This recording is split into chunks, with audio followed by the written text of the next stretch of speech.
Hello everyone. आज का हमारा टॉपिक है विशेषण। आज हम जानेंगे कि विशेषण क्या है, विशेषण किसे कहते हैं, विशेषण की परिभाषा तथा उसके प्रकारों के बारे में आज चर्चा करेंगे। आपके सामने एक चित्र है जिसे हम कहते हैं तितली। तितली कैसी होती है? तितली सुंदर होती है।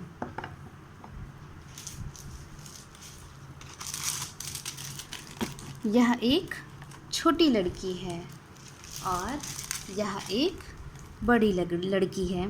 तो यह बड़ी लड़की और ये छोटी लड़की और यह तितली, यह सभी क्या हैं? विशेषता बता रहे हैं। किसकी? तितली के सुंदर होने की और उनके छोटे या बड़े होने की। इसकी विशेषता है कि यह पढ़ रहा है, यह व्यक्ति पढ़ रहा है। तो जो भी विशेषताएं होती हैं वह क्या कहलाती हैं? विशेषण। आइए देखते हैं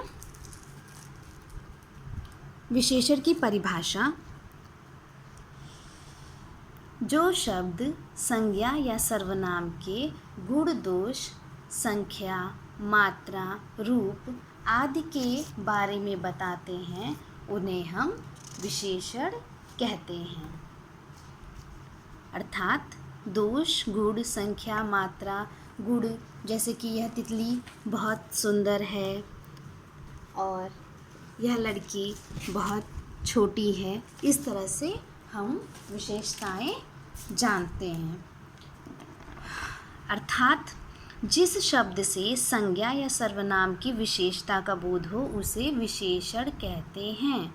विशेषण की परिभाषा: जिस शब्द से संज्ञा या सर्वनाम की विशेषता का बोध हो उसे विशेषण कहते हैं। जैसे रोशनी अच्छी तैराक है, यह रास्ता लंबा है, और जैसा कि मैंने शुरुआत में बताया कि तितली सुंदर होती है। विशेष के बारे में जान लेते हैं कि जिस शब्द की विशेषता बताते हों, विशेषण जिस शब्द की विशेषता बताते हों वह विशेष कहलाता है। यानी कि यह, इसकी परिभाषा, जिस संज्ञा अथवा सर्वनाम शब्द की विशेषता बताई जाए वह विशेष कहलाता है। जैसे कि अभिमानी रावण ने विभीषण का बहुत अपमान किया और गीता सुंदर है। गीता इसमें विशेष है और सुंदर विशेषण है। यह विशेषण के अंग होते हैं। हम लोगों ने अब तक जाना कि जो शब्द संज्ञा और सर्वनाम की विशेषता बताते हैं वह जो है विशेषण कहलाते हैं। जैसे रोशनी अच्छी तैराक है, यह रास्ता लंबा है, यह आम मीठा है। तो यह क्या है? आम मीठा है, यह उसकी विशेषता है। रास्ता लंबा है, यह उसकी विशेषता है। और रोशनी अच्छी तैराक है, यह रोशनी की विशेषता है। यह आम की विशेषता और ये रास्ते की। तो ये जो भी विशेषताएं बताई गई, यानी कि क्वालिटीज़ जो बताई गई हैं वह है विशेषण। विशेषण के कुछ भेद होते हैं जो कि गुणवाचक विशेषण, परिमाणवाचक विशेषण और संख्यावाचक विशेषण और संकेतवाचक विशेषण।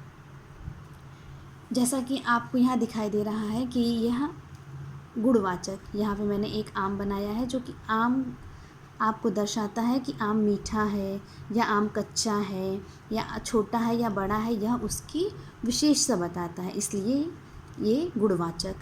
यहाँ पे परिमाण अर्थात नाप तौल से संबंधित, संख्यावाचक अर्थात संख्याओं से संबंधित, और संकेत अर्थात संकेत यानी कि इशारे से समझना या फिर उसकी विशेषता जो कि हम बोल के नहीं देख करके समझते हैं वह, यह जो है उदाहरण है विशेषण के। अगले पाठ में हम इन सभी भागों के बारे में चर्चा करेंगे। तब तक के लिए आप अपना ख्याल रखिए और निरंतर पढ़ाई करते रहिए। धन्यवाद।